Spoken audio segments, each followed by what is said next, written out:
Hello everyone, this is Radka and all about projects again.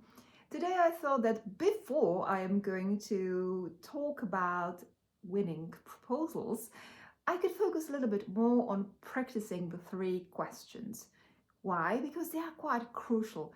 They will always help us, as I said, to avoid reading too many documents that we don't need at the moment. So each time when we see that the call is not relevant to us, well, it's always better to read as little as possible and avoid all these lengthy documents. So that's the purpose of three questions. And because they are so important, I thought let's practice.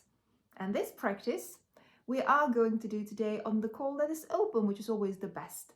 The open call we are going to work with today is Marie Sklodowska-Curie Stuff Exchange. So I'm going to do two things today. Number one, I will show you how to work with the three questions. And number two is, well, I will explain the call as well, so that in case you are at the moment working on your project proposal for this call for proposals, you can get some inputs from different mind. That's always useful. I'm never offer kind of universal solution, but what is always perfect when it comes to project thinking is to have some partner, someone who is going to give you more interpretations of these big abstract words. Every call for proposal and every work program is always going to be full of. And why? This is something I'm going to explain in some other video. Well, there is a reason why they use these abstract words. It doesn't make us comfortable, but in a way, it's really practical and practical for both sides. But as I said, a topic for a different video, otherwise this one is going to be too long. So today I'm focusing on practicing three questions and answering or explaining what is Marie Sklodowska-Curie Stuff Exchange about. And to make it easier, I split today's video into, well, a couple of short ones. So this is a short introduction. After this one, you will have next video that is going to explain how to work with three questions. And after that one is going to be another video for those of you who already know that the Stuff Exchange call is relevant to you. So I'm going just to give you a little bit, well, kind of overview of how to think about the scheme, because it always helps when you are already in details and planning your project to listen again about the environment, about the space within which you are placing your project solution. So it's always good once you dive into some details of your project topic, here and there, again, go above the sea level and look at the surface and just think more about, wow, where to go, because you don't have to stay only in one area. And that's a great advantage of those abstract words. They give us a lot of space.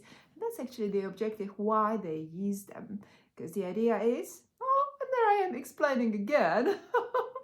Okay, the idea behind this is, well, that's the reason why they ask us, or you researchers, to propose projects, because the general idea is, well, there is some area that we need to, well, focus on and work with, but because we don't know exactly in what kind of details, let's give just the bigger picture, the vision, in abstract words, and let's see what the individual team, individual groups will come up with in terms of solutions.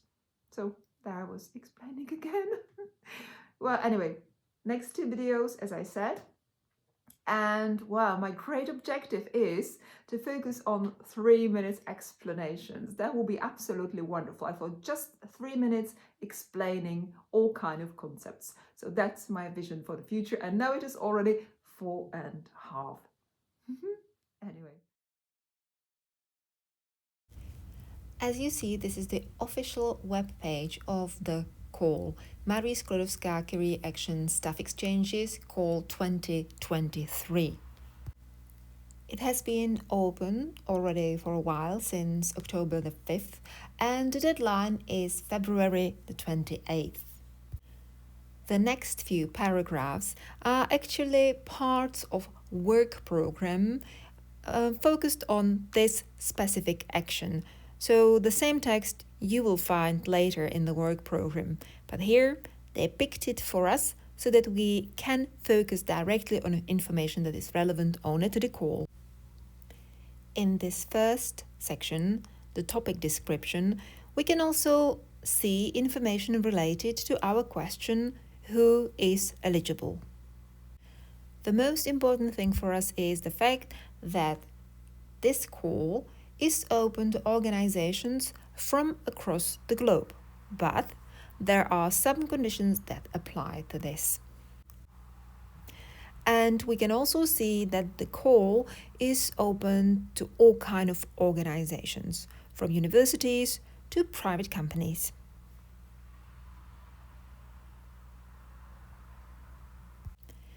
Next information we come across is related to what they want to finance.